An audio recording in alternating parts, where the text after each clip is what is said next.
This is HOA Spot. She tried to shame me publicly, and I stayed surgical. You are about to get fined for this.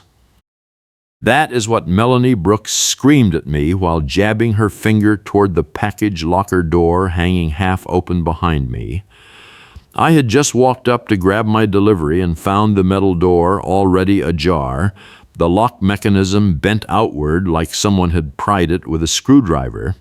I touched nothing. I turned to leave. That is when she came sprinting across the mailbox cluster parking lot with a battery-powered label maker swinging from her wrist and a rolling cart stacked with color-coded binders rattling behind her.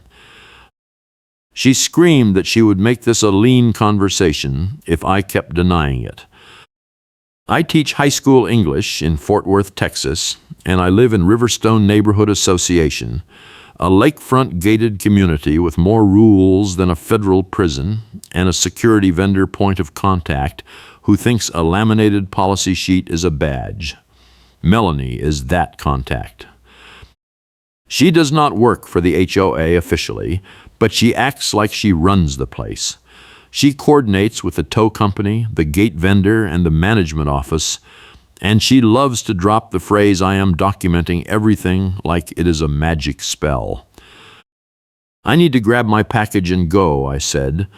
I did not touch that door.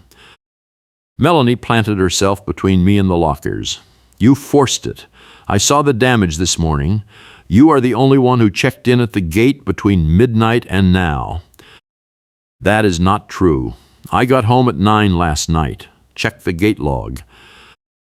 She tapped the label maker against her palm. I already checked. You came back at 2 in the morning. I did not. I was asleep. Prove it, she said. I am documenting everything. She pulled out her phone and snapped 3 photos of me standing there, then turned and photographed the damaged locker door, the torn bubble mailer inside, and the ground around my feet. She moved like she was collecting evidence at a crime scene.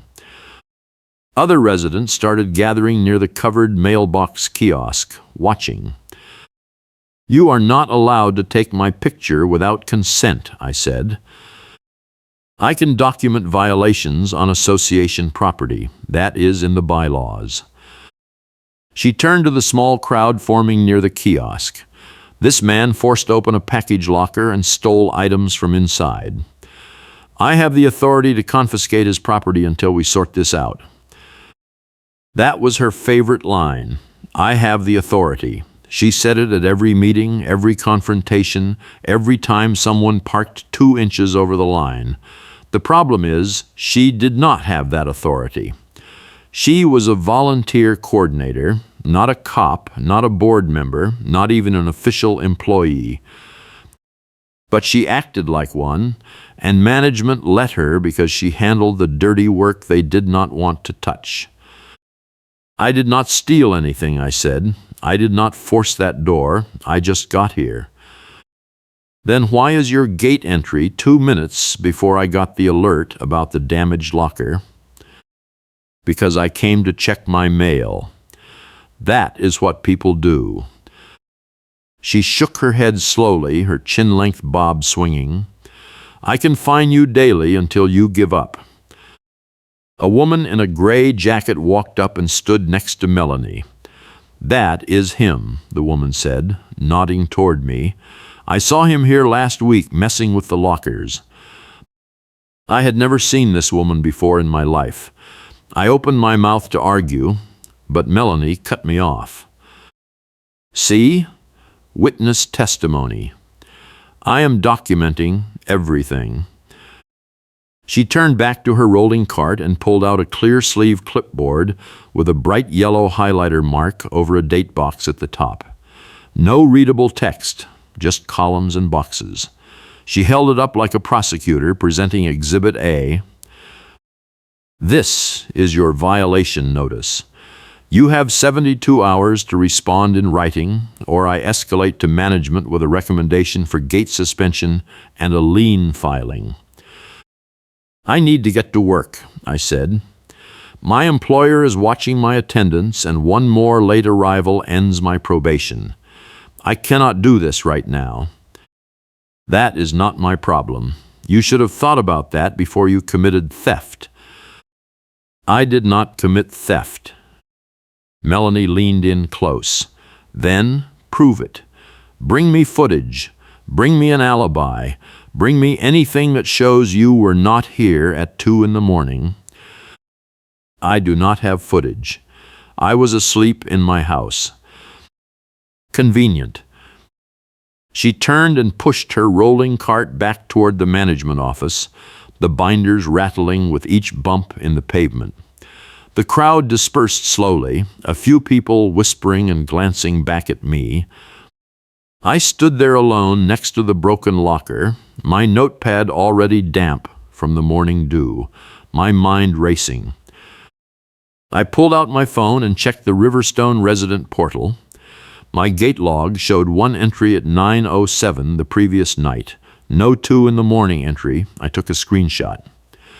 Then I opened the Mailbox app and checked my delivery notifications.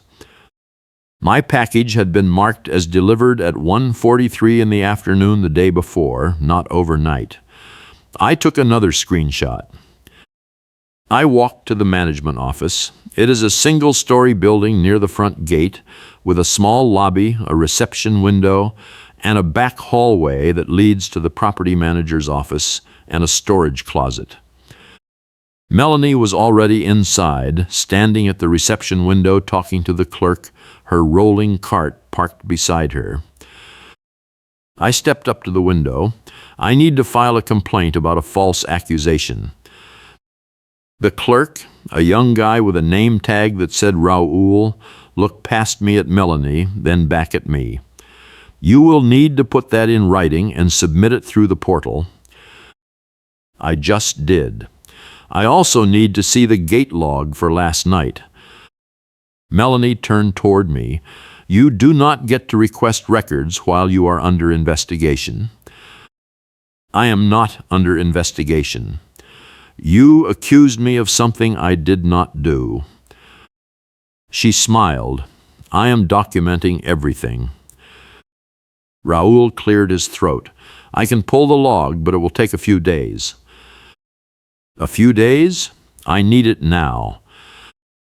Management is backed up. We are short-staffed. Melanie leaned on the counter. He is trying to delay because he knows what the log will show. That is not true. I know what the log will show. I was not here at 2 in the morning. She pulled out her phone and tapped the screen a few times, then turned it toward Raoul. This is the doorbell clip from the camera near the lockers. Timestamp strip is right there. I leaned in to look. The screen showed a grainy video of someone in a dark hoodie standing near the package lockers. The timestamp was unreadable, just a blur of numbers. The figure's face was not visible.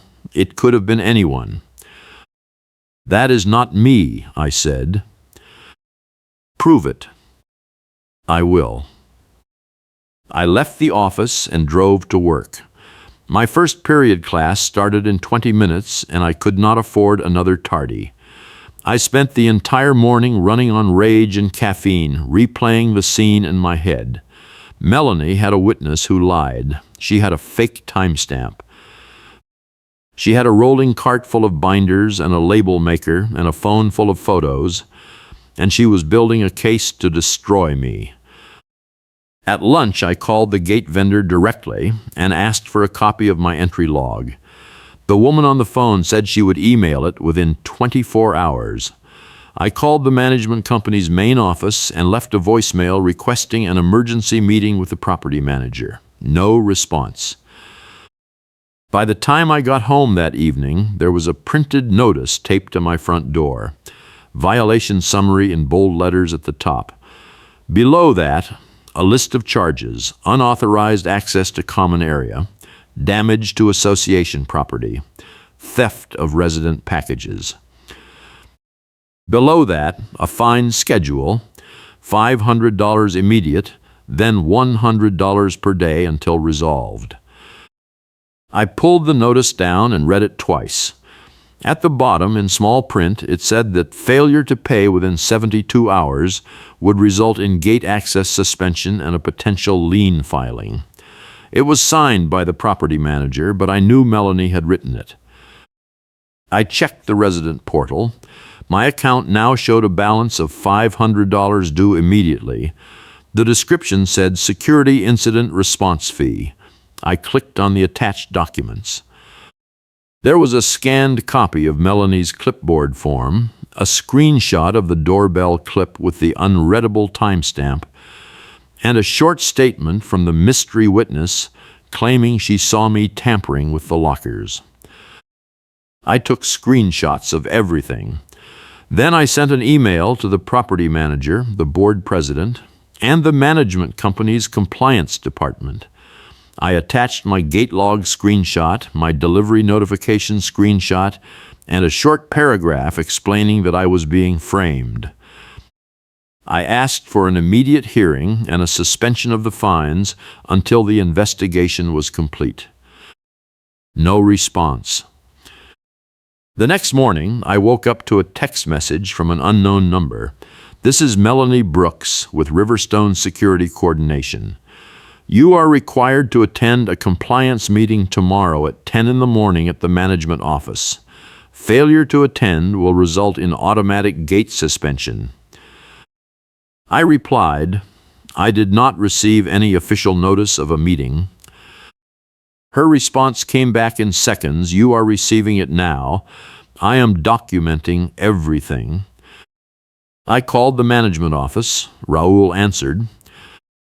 I need to confirm a meeting for tomorrow at 10, I said. There is nothing on the calendar. Melanie Brooks just texted me that I am required to attend. Raul paused. Let me check with the manager. He put me on hold for 3 minutes, then came back. The manager says you can come in if you want, but there is no official hearing scheduled. Melanie does not have the authority to require attendance. Can you tell her that? I can, but she does not usually listen. Great. I hung up and called in sick to work. I could not afford to lose my job, but I also could not afford to let Melanie steamroll me into a fake hearing where she controlled the narrative. I spent the morning digging through the Riverstone bylaws and the management agreement. Nowhere did it say that a security vendor point of contact could issue fines, require hearings, or suspend gate access. Those powers belong to the board and the property manager. I printed the relevant sections and highlighted them. Then I printed my gate log, my delivery notification, and a timeline of events. I put everything in a clear plastic folder. At 9:55, I drove to the management office. Melanie was already there, standing in the lobby with her rolling cart and a small audience of 3 residents I did not recognize. She was reading from her notes dramatically like she was in court. The accused has refused to cooperate, she said, holding up a sheet of paper. He has refused to provide an alibi. He has refused to pay the fines. This is a clear pattern of non-compliance. I walked in and stood near the reception window. Melanie turned to face me. You are late, she said. The meeting does not exist, I said. I checked with management. It exists because I called it. You do not have the authority to call meetings. She smiled. I can fine you daily until you give up. One of the residents in the plastic chairs, an older man with a gray beard, raised his hand. Excuse me, who are you exactly? Melanie turned to him. I am the security vendor point of contact for Riverstone Neighborhood Association. I coordinate enforcement actions on behalf of the board. Are you on the board? No. Are you employed by the HOA? I am a contractor liaison. So you are a volunteer? Melanie's smile faded. I have the authority to enforce compliance under the management agreement. Can we see that agreement? The man asked. Melanie did not answer. She turned back to me. You are here to respond to the violation charges. Do you have evidence to present? I do. I pulled the clear plastic folder from under my arm and held it up. I have my gate log showing I was not here at 2 in the morning. I have my delivery notification showing the package was delivered in the afternoon, not overnight. I have the bylaws showing you do not have the authority to issue fines or require meetings. Melanie waved her hand dismissively. Gate logs can be altered, notifications can be faked. Bylaws are subject to board interpretation. Who is on the board? The older man asked. Melanie ignored him. She turned to Raoul at the reception window. I need you to print a trespass notice for this man. He is disrupting the meeting. There is no meeting, Raoul said quietly. Excuse me? The manager did not authorize a meeting. You are not allowed to use the lobby for unofficial hearings. Melanie's face went red. I am documenting everything. She pulled out her phone and started dialing. I am calling the property manager right now. She put the phone on speaker and set it on the counter.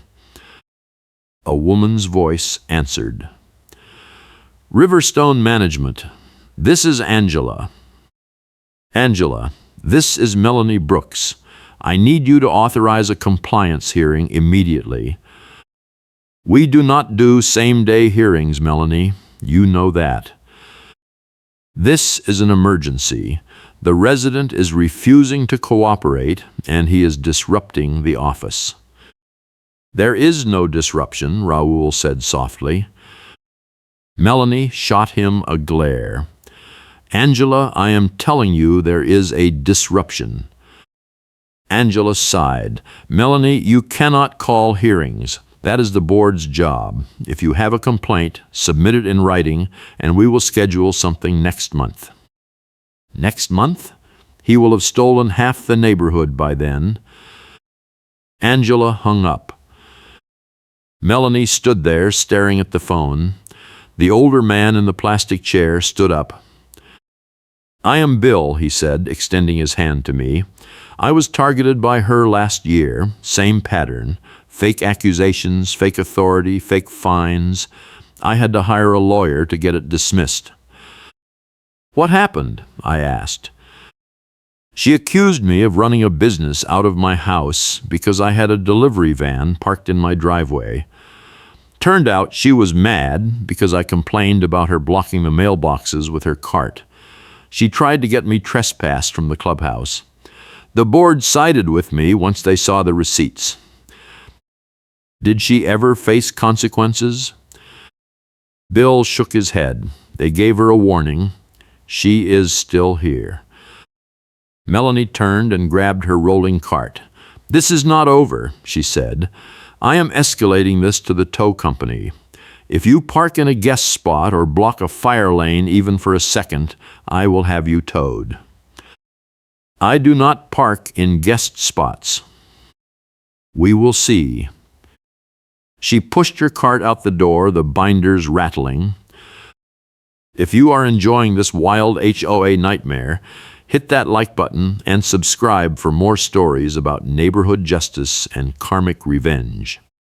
I spent the next 2 days gathering more evidence.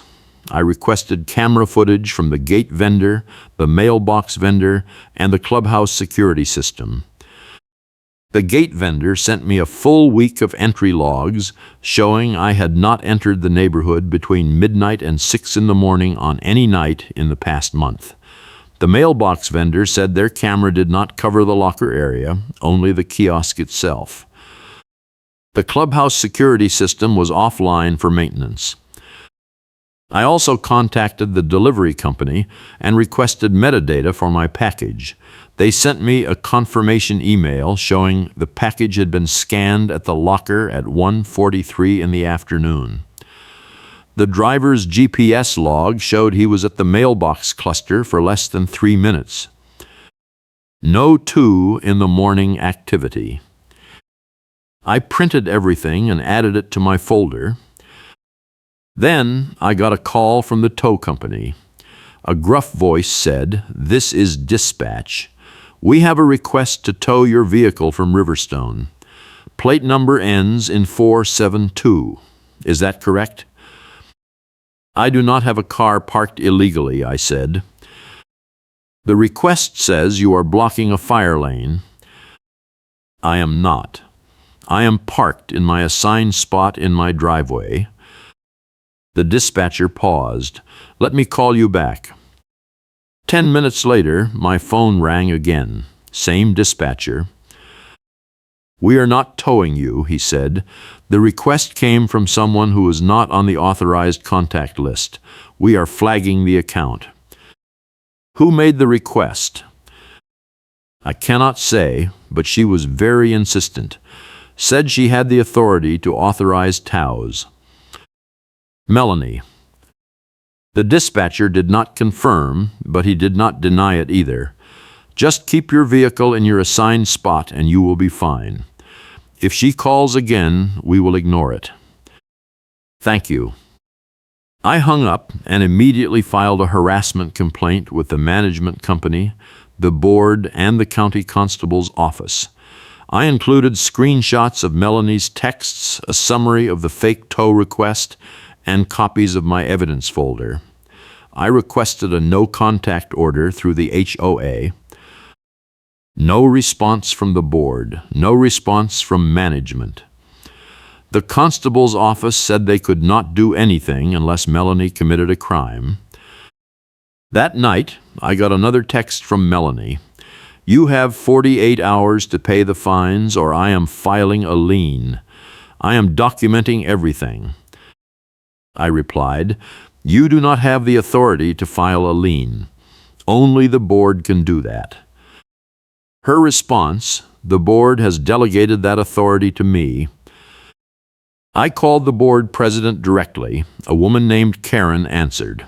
I explained the situation. She listened quietly, then said Melanie is not authorized to file liens. I will send her an email reminding her of the limitations. Can you send me a copy of that email? I will. She never did. The next morning, I found a new notice on my door. Lien filing notice in bold letters at the top. Below that, a line saying that the HOA would be filing a lien on my property within 30 days unless I paid the outstanding balance of $500 plus late fees totaling $200. I took a photo of the notice and sent it to the board president, the property manager, and a real estate attorney I found through a referral. The attorney called me that afternoon. This is not a valid lien notice, he said. It does not have the required board resolution attached. It does not have the correct statutory language. It is a scare tactic. Can they actually file a lien? Not without a board vote and a proper hearing. If they try, you can sue them for wrongful lien and probably win. How much would that cost? A few thousand up front plus time, but it might not get that far. If you push back hard enough, they usually fold. I hired him to write a demand letter. He sent it the next day to the management company and the board, CCing Melanie. The letter demanded an immediate retraction of the fines, a formal apology, and a cease and desist on all harassment. It also threatened legal action if the HOA filed a lien without proper procedure. 2 hours later, I got a call from Angela, the property manager. We are reviewing your complaint, she said. I am putting a hold on the fines pending investigation. Thank you. But I need you to understand that Melanie is a volunteer and she is acting in good faith. She believes you damaged the locker. She has no evidence. I have provided evidence showing I was not there. I understand. We will look into it. When? I cannot give you a timeline. I hung up, frustrated. The hold on the fines was progress, but it was not enough. Melanie was still out there, still coordinating with vendors, still harassing residents, still pretending she had authority she did not have. I needed to prove she was lying, and I needed to prove she was the one stealing. I started watching the mailbox cluster. Every morning before work, I would park near the kiosk and sit in my car with a cup of coffee, watching. I saw Melanie show up 3 times that week, always with her rolling cart, always rifling through the package lockers with a set of keys she was not supposed to have. On the 4th morning, I saw her open a locker that was not hers, pull out a small box and toss it into her cart. Then she closed the locker and walked away. I grabbed my phone and started recording. I got 30 seconds of footage showing her opening 2 more lockers, taking items and loading them into her cart. She never looked around. She acted like she owned the place. I sent the video to Bill, the man who had been targeted before. He replied within minutes, "That is her. She did the same thing to me. She would take my packages and then claim they were never delivered." Do you have proof? I have emails from delivery companies showing the packages were scanned at the lockers, but Melanie claimed they were stolen before I could pick them up. I never got them back.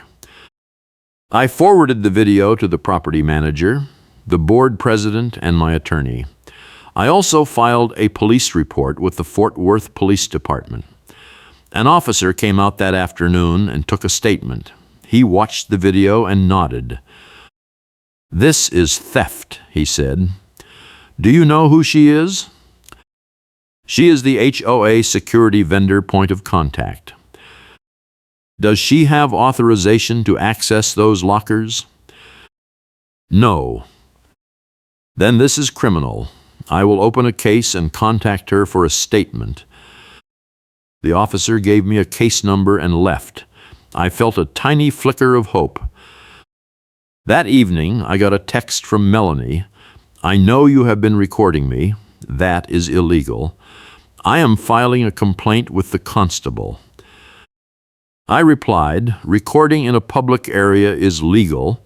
Stealing packages is not." She did not respond. The next morning, I got a call from Angela, the property manager. "We need to talk," she said. "Can you come to the office this afternoon?" "I can." I showed up at 2. Angela was sitting in her office with a printed copy of my video stills on her desk. Melanie was not there. "I have reviewed your complaint," Angela said. "I also spoke with the police. Melanie has been removed from her vendor coordination role effective immediately." "Good. However, the board is requesting that you drop your harassment complaint in exchange for a full refund of the fines and a formal apology from the association." "What about Melanie? Does she face any consequences?" "She is no longer allowed to coordinate with vendors or access common areas without board approval. She will also be required to communicate only in writing going forward." "That is not enough," I said. "She framed me. She stole from residents. She weaponized vendors. She lied to management. If this was anyone else, they would be facing criminal charges and a lawsuit." Angela sighed. "The board does not want this to go public. They are willing to make you whole, but they are not willing to pursue further action against Melanie unless the police charge her. Then I will wait for the police." I left the office and drove home. 2 days later, I got a call from the detective assigned to my case. "We have interviewed the suspect," he said. "She claims she was retrieving misdelivered packages on behalf of residents and returning them to the office." "That is not true. I have video of her taking packages and not returning them. We are reviewing the video and the locker access logs.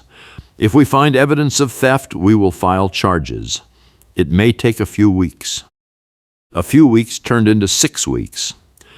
During that time, Melanie stopped showing up at the mailbox cluster. Her rolling cart disappeared. Her texts stopped. I heard from Bill that she had been quietly removed from all vendor contact lists and that the board had issued a policy clarification that destroyed her favorite tactic. No volunteer could issue fines, require hearings, or coordinate enforcement actions without written board approval. That was the payback vector I had been waiting for. A policy clarification that destroyed Karen's favorite tactic. The detective called me in late spring. "We are charging her with theft," he said. She had over 30 packages in her storage unit at the clubhouse. Some of them were months old. We also found a labeled bin of event supplies that the HOA reported missing last year. I felt a wave of relief. Finally. A week later, I got a formal letter from the board. The fines had been refunded. The false accusations had been retracted. The board apologized for the way the situation was handled, and Melanie Brooks was now required to communicate only in writing going forward. That was the HOA consequence I wanted. The HOA refunds fees tied to the false accusation, and the Karen consequence I needed. Karen is required to communicate only in writing going forward. I also got a check for $200 covering the late fees and the cost of the attorney demand letter. It was not much, but it was something. Bill stopped by my house a few days later with a 6-pack of beer. We sat on my porch and talked about the whole mess. "You did good," he said. "Most people do not push back that hard." I did not have a choice. She was trying to destroy me. She does that to everyone. You are just the first one who had enough proof to stop her. We clinked bottles. A month later, I ran into Raoul at the grocery store. He grinned when he saw me. "You heard the news?" he asked. "What news?" Melanie tried to get into the management office last week. The security guard told her to step back in front of everyone. She started yelling and waving a laminated policy sheet. Someone pointed out she was reading it upside down. I could not help but laugh. That was the funny karma beat I had been hoping for. Karen waves a laminated policy sheet, and a witness points out she is reading it upside down. "Is she gone for good?" I asked. Raoul nodded. The board voted to ban her from all common areas. She can only communicate with management in writing, and even then they are screening everything. She is done. Good. I drove home that evening with the windows down and the radio up. The lake glittered in the distance, the gate opened smoothly, and my assigned parking spot was exactly where it should be. No fines, no threats, no Melanie. Keep your cool, and I will see you next time.